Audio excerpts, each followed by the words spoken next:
Hey, church family, I hope that you're having a great time in your family groups.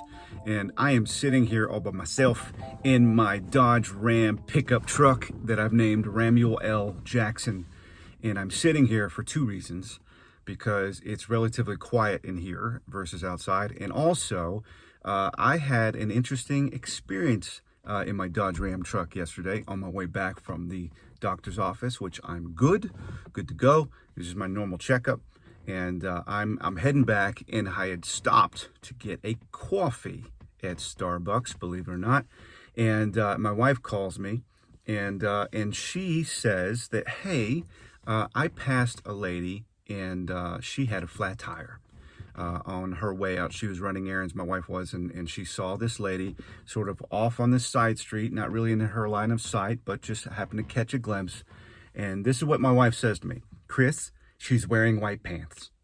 And so it was very important for me to intervene and help her not get her white pants dirty. So my wife knows that I like to help out. Now, I'm not handy at all. I'm not the right person for this job, but I'm certainly willing. And the cool thing was my day was very regimented. I had a schedule, but God sort of shook it up, and which made me available and at the right place at the right time. And so praise God for that. So I went and she was still there, and so she was struggling because she didn't know what to do, and she didn't know that she had a jack in her trunk, because they hide them now. It's like an Easter egg hunt. You got to find your car jack. And so but we found it, got it changed, and got her a new tire and everything. But she was very rattled. Someone had kind of driven into her lane, ran her off the road, almost hit her. She was visiting her daughter and just driving back to her doctor's appointment, and someone ran her right off the road. She popped her tire, exploded. Very scary moment, and I could tell just being there with her, she was rattled, and cars were zipping by, and she was very nervous. And that happens. I think when we go through traumatic experiences like that, it gets to us. It rattles us. It rattles our confidence, and we experience some anxiety, some fear, and a lot of that is rooted in the fact that we just don't trust other people. We all have trust issues. I have major trust issues, and I always have. I just have a hard time trusting.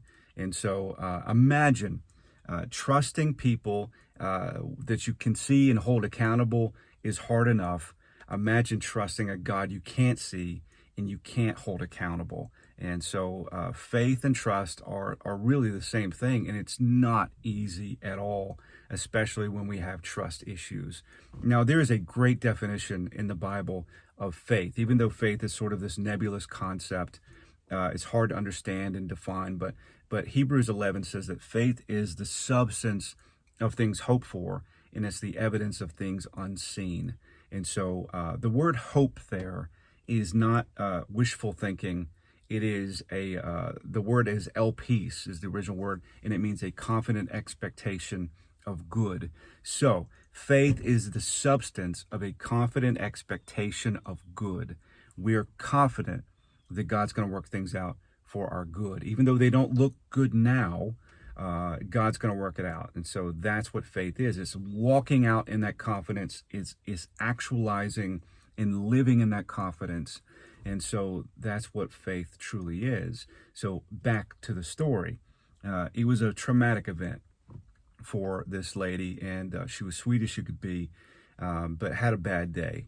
But God worked it out, and God intervened, and God did great things with her, for her, and it was beautiful. It was a joy getting to know her, but God was faithful. He lined it all up. Now, He didn't necessarily use the best candidate to help her. I'll be honest with you, I probably messed things up way more than I helped, but God does intervene, and He does help us. He's faithful in that. And so praise God for that. And so what faith truly is living in that confidence that even though it may not, the darkness is happening, but joy comes in the morning, it's going to work out. And so I hope that you have a great conversation about that, and talk about your personal experiences with that, learning to trust even though it's difficult, and being confident that God's going to work all things out for our good because He loves us. Well, I hope you have a great time together. I love you, and I hope to see you soon. And until then, take care, drink lots of coffee, and drive safe. Bye.